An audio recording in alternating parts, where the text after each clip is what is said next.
فلا تک آپ کے لیکچرز میں سے یہ لینا چاہتا ہوں. آپ اجازت دے دیں تو میں اس کو شامل اپنے اسٹوڈنٹس کے لیے میں کتاب چھاپ رہا ہوں، اس میں میں اس کو شامل کروں گا.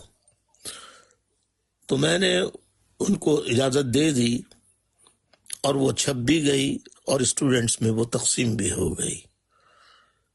تو انا کے لیے جتنی مضبوطی اور جتنی تفصیل کے ساتھ میں سمجھانے کی کوشش کرتا ہوں، اس کا اثر اپنوں میں نہیں بلکہ غیروں میں ہوتا ہے.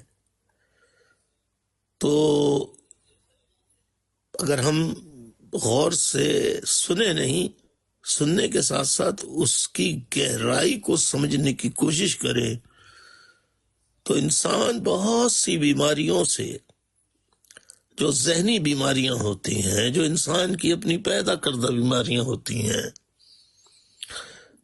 بہت سی مطلب گھر میں ہوتی ہیں. گھر میں ایک باپ، ایک ماں کی اولاد جو ہے، 5 بچے ہیں تو 6 بچے ہیں، 4 بچے ہیں، ایون 2 بچوں میں یہ بحث نکل جاتی ہے. آپ اماں ابا سے ایک بچہ ناراض ہو جاتا ہے، کہتا ہے آپ فلاں سے زیادہ محبت کرتے ہیں، مجھ سے کم کرتے ہیں. اب یہ ایسی چیز ہے کہ میں نے کہا فطرت کا حصہ ہے، یہ بچوں میں بھی ہوتی ہے، پیدائش کے بعد ہونے والے بچوں میں پیدا ہوتی ہے. اس کو ایک ٹافی، آپ نے 2 ٹافیاں دی، مجھے 1 ٹافی دی. حالانکہ ایسا نہیں ہوتا ہے، لیکن اگر ایسا کبھی ہو بھی جائے تو اس میں اتنا منہ بنانا، جھگڑا کرنا، اس کی کیا ضرورت ہے؟ تو میرا کہنے کا مقصد یہ ہے کہ اللہ تعالیٰ انسان کو اچھائیاں اور برائیاں دے کے پیدا کرتا ہے. یہ انسان پر منحصر ہے کہ وہ برائیوں کو اپنے اوپر حاوی کرتا ہے یا برائیوں پر اچھائیوں کو حاوی کرتا ہے. اور جو اچھائیوں کو برائیوں پر حاوی کر لے تو وہ اللہ سے جا ملتا ہے. یہاں پر میں اپنی بات ختم کر کے میں آپ سے اجازت چاہوں گا. آپ سب کو اللہ خوش رکھے.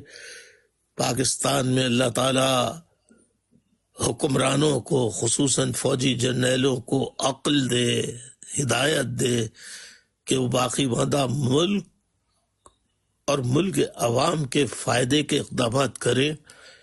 کسی سپر پاور سے ڈرنے کی ضرورت نہیں ہے. آپ مطلب مجھے اس کی ذمہ داری دے دیں 1 منٹ کے لیے، صرف ایک ہی چیز کی، کہ میں دیکھتا ہوں کون سپر پاور جو ہے وہ پاکستان کی طرف طاقت کے بل پر ٹیڑھی نگاہ ڈال سکتی ہے. یہ منحصر ہوتا ہے انسان کے اپنے ارادوں، اس کے عزم، اس کے حوصلے پر، اس کی نیت پر. تو